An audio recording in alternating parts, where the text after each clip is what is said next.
안녕하세요. 조아나의 아일랜드에 오신 걸 환영합니다. 그 영영 끝나지 않을 것 같던 열병 같던 여름이 지나고 온 세상이 알록달록하고 풍성한 가을이네요. 가을은 언제나 온 것을 알아채는 순간에 아주 금방 서둘러서 사라지는 것 같아요. 눈 깜빡하면 이제 곧 눈이 오겠죠? 요즘 제가 친구들한테 메일을 많이 받는데 저뿐만 아니라 정말 많은 사람들이 뜻대로 일이 되지 않는다고 생각하거나 또 많은 게 정체되어 있다고 생각하거나 아니면 지금 가지고 있는 것이 언젠가는 송두리째 사라질지도 모른다는 그 불안과 결핍을 느끼고 있는 것 같아요. 코로나19 팬데믹 기억나세요? 코로나19 팬데믹을 떠올려 보면 저는 그 팬데믹 직전까지 태국 외딴섬의 깊은 바닷속에서 또 멕시코의 그 세노테 수중 동굴 속에서 세상이 어떻게 돌아가는지도 모르고 다이빙을 신나게 하고 있었거든요. 근데 팬데믹으로 모든 게 멈췄을 때 저는 진짜 물에서 나와 있는 시간이 너무 길어지다 보니까 진짜 제가 물고기처럼 아가미가 다 말라가는 심정이었어요. 이 시간이 너무 많아지다 보니까 예전에는 시간이 없어서 못한다고 했던 그 핑계가 무색해질 만큼 시간도 여유도 굉장히 많아졌는데 오히려 이게 원치 않아서 이게 자의로 생긴 시간과 여유가 아니다 보니 오히려 제 마음을 좀먹기 시작하더라고요. 제가 좋아하는 영화 제목처럼 불안은 영혼을 잠식해요. 지금 이 상태가 앞으로 한 달이 될지 1년이 될지 알 길이 없을 때, 또 미래를 알 수 없고 계획하는 것조차 사치일 때 우리는 더 무기력해지고 무력해지죠. 속수무책입니다. 이 팬데믹 시기에 제가 이 숲속으로 도망쳐서 들어왔는데 제 아무리 무릉도원이라고 해도 제 발로 들어온 게 아니다 보니 주변에 새들이 가득 지저귀고 황금빛 들판이 바람에 춤을 춰도 저는 그 아름다움을 온전히 바라보질 못했어요. 즐기질 못했던 거죠. 그때 당시에 제가 팬데믹 때 굉장히 마음이 힘들었을 때 제가 예전에 그 잡지사 에디터로 일하면서 인터뷰했던 장사익 선생님 인터뷰를 굉장히 많이 떠올렸어요. 장사익 선생님 아시나요? 그 봄비와 여러분들이 아실 만한 노래 뭐 찔레꽃을 부른 그 바로 그 시대의 가인 소리꾼 장사익 선생님입니다.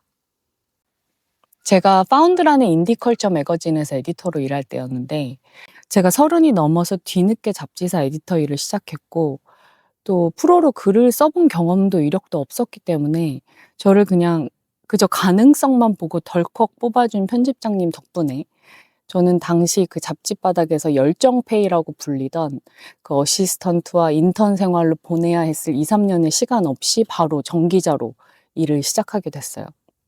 그 당시에 인터뷰 섭외를 제가 어떻게 해야 되는지, 뭐 기획안은 어떻게 써야 하는지도 물론이고 그냥 인터뷰 자체를 어떻게 하는지도 몰랐죠.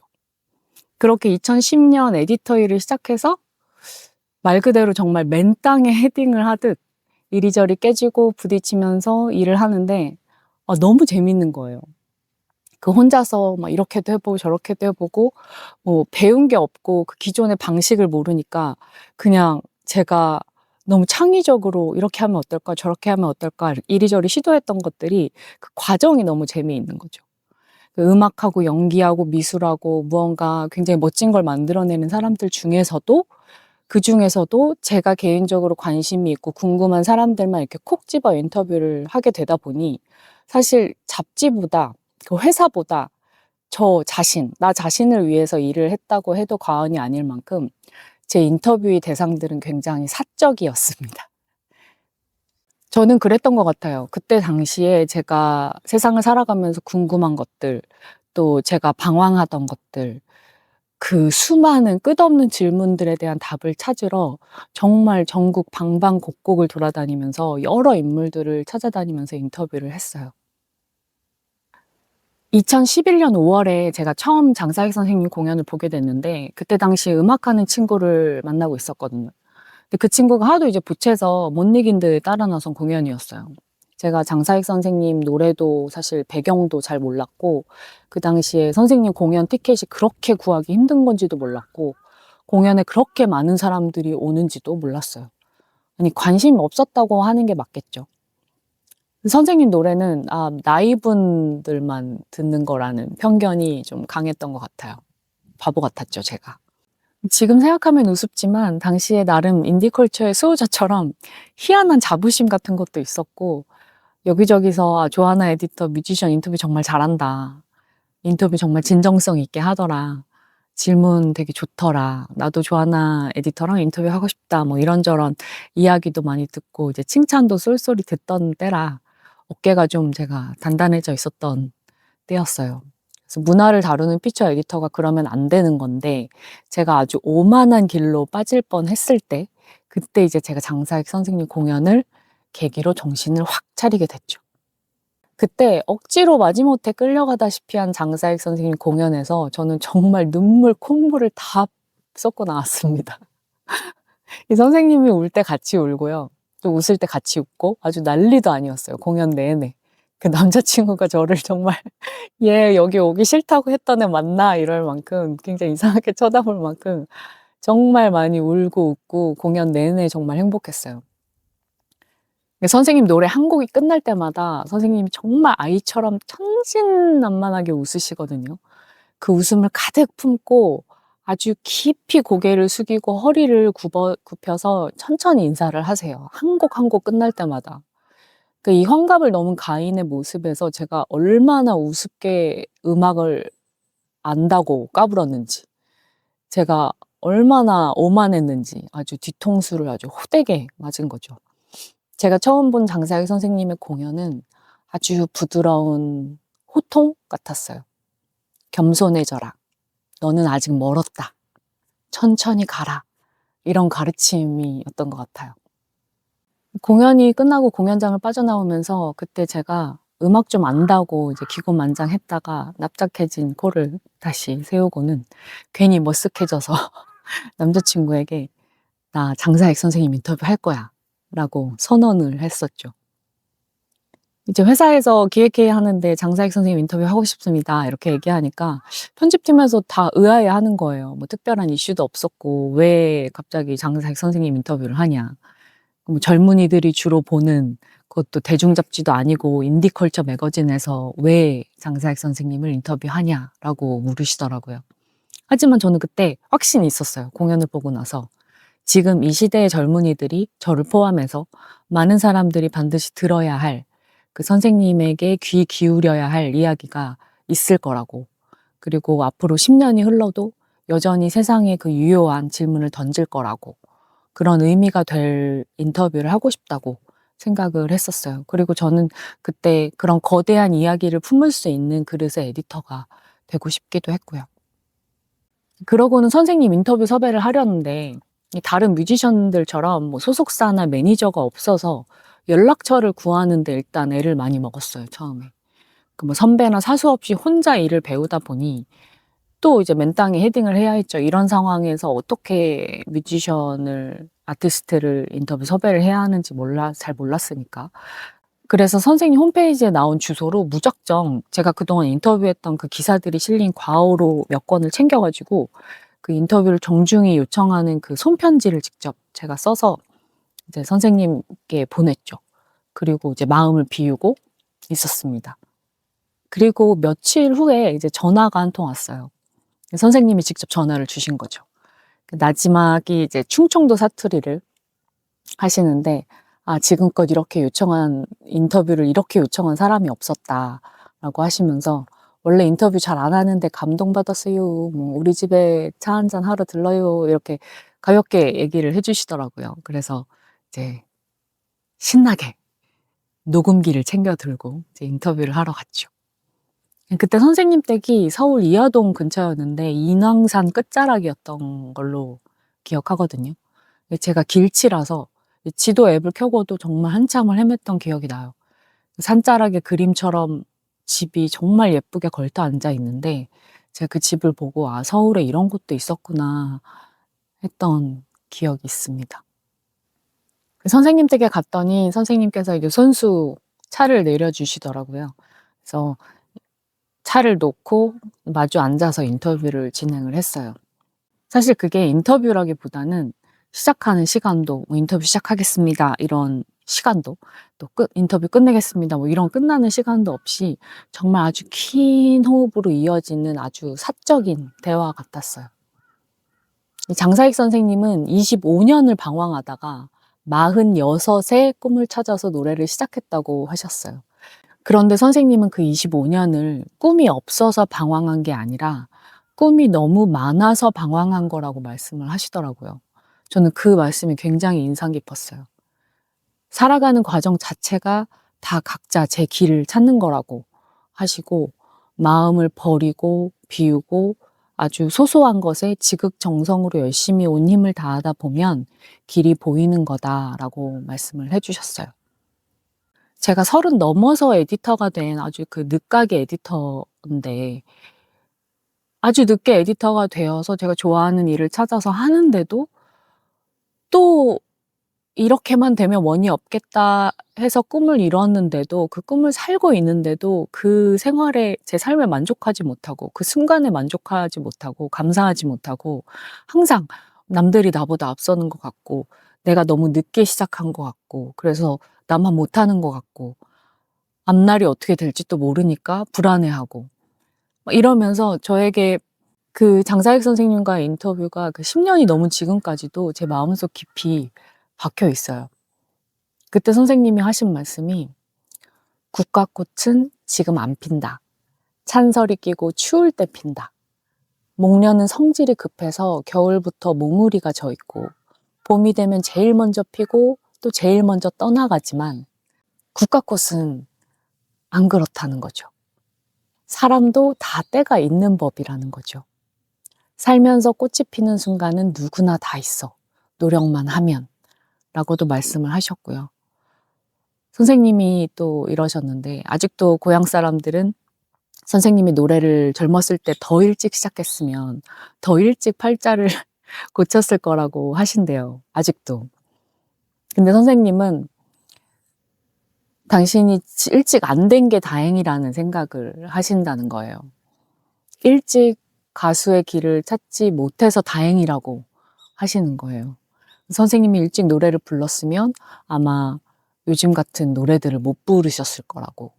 뭐 유행가나 부르고 거기에만 머물렀지 지금처럼 선생님 나름대로 깊고 넓은 노래들을 못했을 거란 생각을 하셨다고 하더라고요.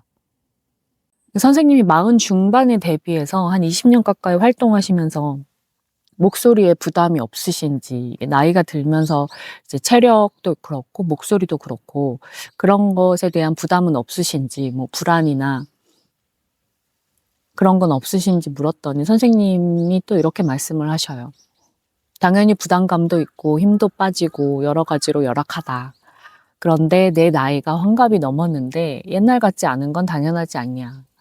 하지만 선생님은 더 흥미롭게 가고 있다고 하시더라고요. 점점. 그리고 그때가 10년 전이었으니까 앞으로 10년 후에 내가 70대 중반이 될 터인데 그땐 내 목소리가 어떻게 날 것인가, 내 인생이 어떻게 흘러갈 것인가 기대가 된다는 거예요. 그땐 지금처럼 테크닉으로는 못 가더라도 연륜으로 가는 거라고 선생님이 말씀을 하시더라고요. 그리고 선생님이 이런 얘기도 하셨어요. 춤추는 사람이 늙으면 10번 움직일 거 천천히 한 번만 흔들어도 춤이 된다. 아니 그냥 딱 서 있기만 해도 춤이 된다. 노래하는 사람도 가만히 서서 읊조리기만 해도 노래가 될 수 있는 거다. 부에나비스타 소셜클럽 할아버지들을 예를 들어서 말씀을 하셨던 게 기억이 나요. 그리고 또 저에게 이런 말씀도 해주셨었어요. 노래하는 사람이든 그림 그리는 사람이건 글 쓰는 사람이건 사진 찍는 사람이건 무엇을 하든지 꾸준히 노력하는 것밖에는 길이 없다고.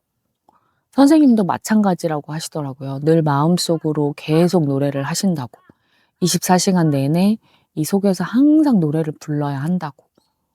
선생님은 세상을 살만하다라는 걸 노래로 보여주고 싶으시대요. 그렇게 열심히 살다 보면 길이 다 있게 마련이라고.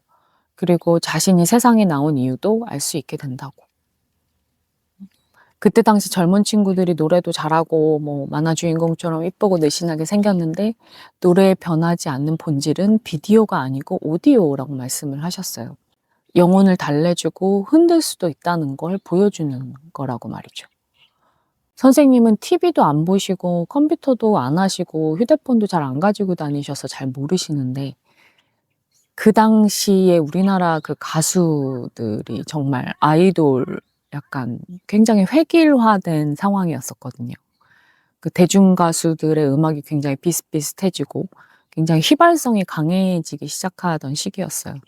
그런 부분에 대해서 선생님은 조금 더 본질적인 시각을 가지고 계셨던 것 같아요. 그때 선생님이 고등학교까지 음악 시간 있었던 사람들은 기본적으로 음악에 대해 알아야 할 모든 테크닉을 다 배운 거다. 노래는 누가 가르쳐 주는 게 아니라 진짜 노래는 인생을, 자연과 삶을 어떻게 담고 있는가가 노래다. 세상에 얻어 터지고 깨지고 넘어지고 하면서 인생과 삶, 희열이 뭔지를 아는 사람이 진정한 싱어송라이터가 되는 거다라는 말씀을 하셨어요. 그렇게 되면 결국 세상을 움직이고 사람을 움직일 수 있다고 말이죠. 금방 스타가 되려고 하지 말라고 후배 가수들한테 조언도 남기셨는데 노래는 나이 들어서 하는 거라고. 지금 꾹 참고 40, 50대 가서 노래를 해보라고. 그 대신 조급해하지 말라고. 금방 안 된다고. 선생님도 10년 동안 당신이 쌓고 지은 것들을 바탕으로 노래를 하고 계신다고 말씀을 하셨고요. 그 당시에 요즘 아이돌은 뭐 몇 월 며칠 누가 나온다고 하면 뭐 여기저기 홍보하고 뭐 그러는데 그게 이제 며칠을 가냐 이거죠. 그게 얼마나 지속되냐 이거죠. 뭐 유명한 사람들 이름은 선생님도 아시지만 뭐 얼굴이랑 이름은 다 알지만 그 가수의 노래, 즉 본질이 없다고 말씀을 하셨었어요. 장사하는 사람들이 획일적으로 몰아붙이는 거, 그런 마케팅, 이런 마켓에만 신경 쓰는 그 시대상의 쓴소리를 좀 해주셨던 것 같아요. 거기에 휩쓸리지 말고 자신의 길을 가라고 선생님은 계속 강조를 해주시더라고요. 그리고 세상의 소리를 들어보고 경험도 많이 하고 실패도 많이 해보고 쓰러지고 넘어지고 다시 일어서 보기도 해보고 이런 인생의 모든 경험을 쌓아야 노래가 본질적으로 그 노래가 정말 생명력을 얻게 된다는 거죠. 세상에 소리 지르기 위해서는 힘을 키워야 한다고. 인생 공부를 많이 하면 그게 다 쌓이게 된다고. 노래를 안 하고 무대에 서기만 해도 사람들한테는 그게 다 보인다고. 그런 경지까지 가려면 정말 많은 세월 공부하고 노력을 해야 된다고. 선생님도 지금 공부하고 계속 노력하고 계신다고. 노래 잘한다고 까불면 금방 떨어진다고 선생님이 그때 말씀을 하시면서 일찍 박수를 받으면 그만큼 금방 끝난다고 말씀을 하셨었어요. 그때 저는 선생님의 이 말씀을 듣고 당시 유행가처럼 쉽게 뜨고지는 음악들에 너무 지친 사람들에게 이 말씀을 들려주고 싶어서 그 인터뷰 기사에 더 힘을 주어서 썼던 것 같아요. 그리고 제가 선생님께 마지막으로 드린 질문은 선생님 10년 후에는 어떻게 하고 싶으신지 꿈을 여쭤도 될까요? 이렇게 물었더니 선생님이 이렇게 답하셨어요. 10년 후면 내가 70대 후반인데 그때도 나는 노래를 할 거라고. 이렇게 가늘고 길게 사는 거지 뭐 이러면서 막 웃으시더라고요. 물론 10년이 넘게 흐른 지금 장사익 선생님은 여전히 무대에 계속 꾸준히 서시고 노래를 부르고 계십니다. 이 선생님과 인터뷰를 마치고 집으로 혼자 돌아오는데 이 불안하게 흔들렸던 그 파도 위에 위태롭다고 여겨졌던 제 작은 돛담배가 고요를 찾게 됐어요. 바람이 잦아들고 수면이 잔잔해지더라고요. 그러니까 어떤 사람은 인터뷰든 뭐든 이렇게 대화를 나누거나 만남을 하고 나면 굉장히 마음이 편안해지는 사람이 있어요. 이렇게 문답 형식이 아닌 정말 서너 시간 이상의 부드럽게 이어지는 대화를 이거를 어떻게 근데 기사로 옮기지? 이렇게 고민이 좀 많았었는데 이 장사익이라는 사람을 있는 그대로 보여주고 싶은 거예요. 그 캐릭터와 스타일을. 그래서 그 선생님 그 사투리, 충청도 사투리의 뭐 어미 끝까지 다 그대로 모두 살려서 제가 글로 옮겼거든요. 도저히 너무 버릴 수 없는 내용이 너무 많아서 제가 그때 편집장님을 설득해서 지면을, 페이지 수를 더 늘리기도 했었던 걸로 기억을 해요. 그리고 선생님의 인터뷰가 실린 책이 나오니까 그 책을 이제 또 대구로 보내드렸죠. 그랬더니 인터뷰가 너무 마음에 드셨는지 직접 선생님 손글씨로 이제 편지를 써서 저한테 고맙다고 이렇게 인사를 해 주시더라고요. 그 정말 진정한 어른은 이 물질적으로 부유한 사람이 아니라 정말 마음이 부유한 사람들, 이런 거장들은 이렇게 상대에게 존중을 표하고 대접을 해 준다는 거를 전 또 한 번 배웠어요. 저는 선생님보다 한참 어리고 아직도 많이 모자란데도 굉장히 저를 존중으로 대해 주신다는 느낌을 많이 받았고, 또 그 편지 한 장으로 저는 그 이후에 몇 년간 잡지사 에디터 생활을 어떤 마음으로 어떤 정신으로 해야 할지 그 갈피를 방향을 잡을 수 있었습니다. 이 시대를 관통하는 해앙과 위로가 담긴 그 장사익 선생님과의 인터뷰 이후에 저는 인터뷰일을 선정을 할 때 보다 확고한 기준을 만들게 됐어요. 이 남들이 잡지에 광고 더 받고 책 더 팔려고 막 인기 아이돌 섭외하러 다니고 뭐 이럴 때 저는 진정성 있지만 잘 알려지지 않은 정말 실력 있는 뮤지션들을 더 찾아다녀야 되겠다. 내가 그런 사명을 가지고 소개를 하러 다녀야 되겠다. 그 남들이 다 하는 거 하지 말고 나만이 할 수 있는 걸 해야 되겠다. 이런 방향을 잡게 된 것 같아요. 그렇게 방향성을 잡다 보니 그게 제가 잡지 에디터로 일할 때 일종의 사명감이 되어 준더라고요. 그 길을 잃지 않을 수 있도록 중간중간 제가 방황하고 길을 잃어도 등대가 하나 있으면 그 빛을 보고 가면 되잖아요. 방향을 잡을 수 있잖아요. 지금은 좀 갈지자로 지그재그 가더라도. 그래서 저는 장사익 선생님 인터뷰를 계기로 보다 좀 단단하고 더 뚝심 있는 그 잡지사 피처 에디터로 성장할 수 있었던 것 같습니다. 정말 배운 게 많아요. 선생님과의 인터뷰를 한 지가 지금 한 거의 10년이 훌쩍 지났는데 지금도 제 돛담배는 여전히 불안하게 흔들리면서 항해 중입니다. 여전히 때때로 인생은 계속 흔들리죠.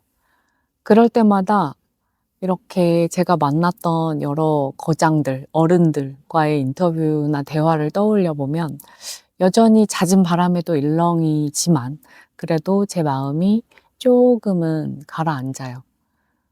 그리고 지금 내가 옳은 방향으로 잘 가고 있는가 이런 질문을 수시로 던져볼 수 있고 또 내가 잘 가고 있구나.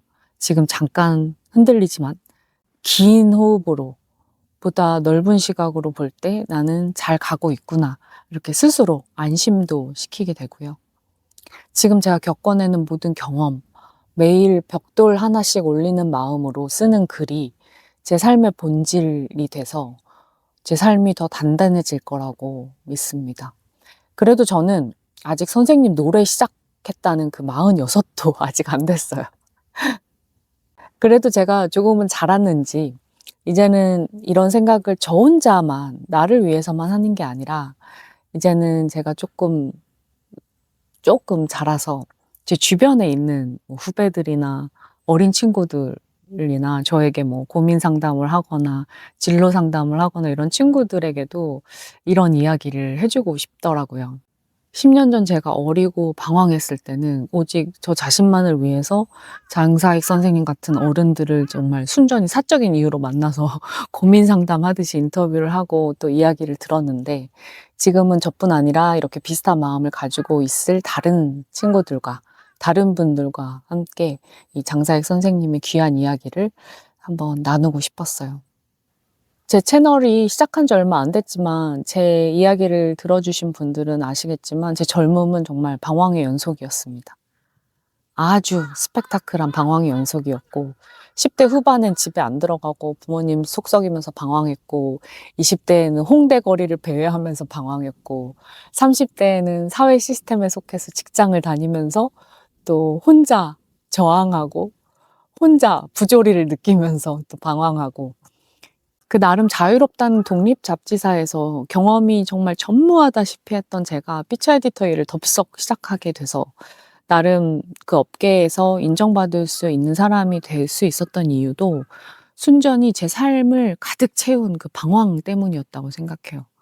언제나 갈팡질팡하고 뭐 이리 기웃 저리 기웃하던 제가 맨몸으로 전국 방방곡곡을 돌아다니면서 일면식도 없는 사람들을 찾아가서 마음을 열게 하고 또 제 마음을 열고 또 그 사람들 제각각 그 꼭꼭 숨겨둔 그 삶의 메시지, 삶의 비밀을 듣는 일을 업으로 삼게 된 것도 순전히 방황하는 동안 제가 제 삶에서 방황하는 동안 저 스스로 끝없이 던진 질문 때문이 아니었을까 싶어요. 그래서 저는 제 방황에 너무너무 감사합니다. 그리고 여러분들의 방황도 정말 열렬하게 응원하고요. 그 방황이 전혀 쓸데없는 게 아니에요. 언젠가는 그 방황이 가치를 드러낼 거고 빛을 발하게 될 겁니다. 제가 글은 어떻게 쓰는지, 인터뷰는 어떻게 하는지 한 번도 배운 적도 없는 제가 나중에는 결국 서울에서 도망칠 용기라는 그 책을 내고 출간 작가가 될 수 있었던 것도 모두 저 스스로 끊임없이 의심하고 비난하던 그 못된 방황과 실패들 때문이었어요.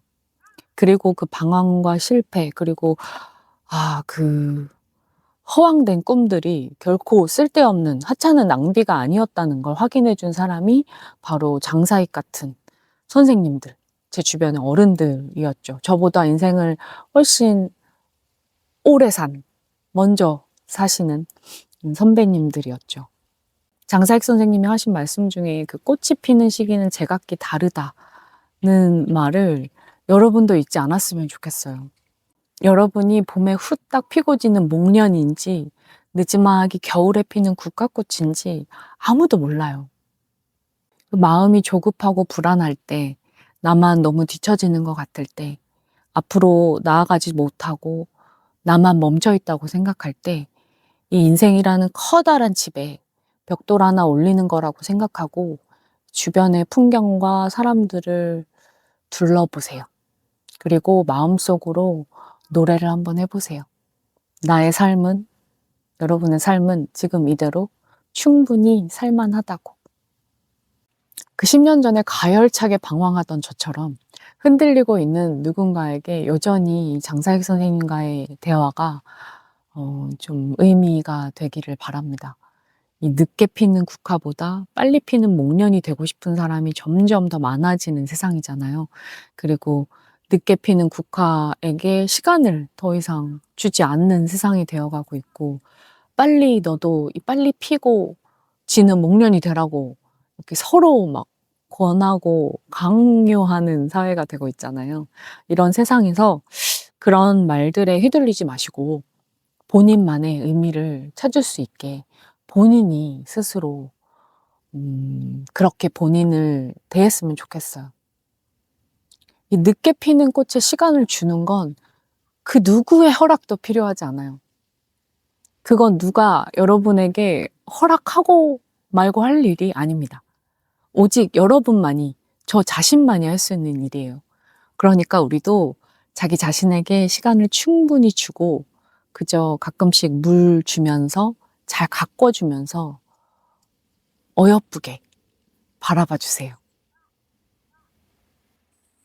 오늘 제 이야기는 여기까지고요. 제 이야기가 마음에 드신다면 구독과 좋아요로 응원해 주세요. 조하나의 아일랜드였습니다. 우리는 여기서 다시 만나요.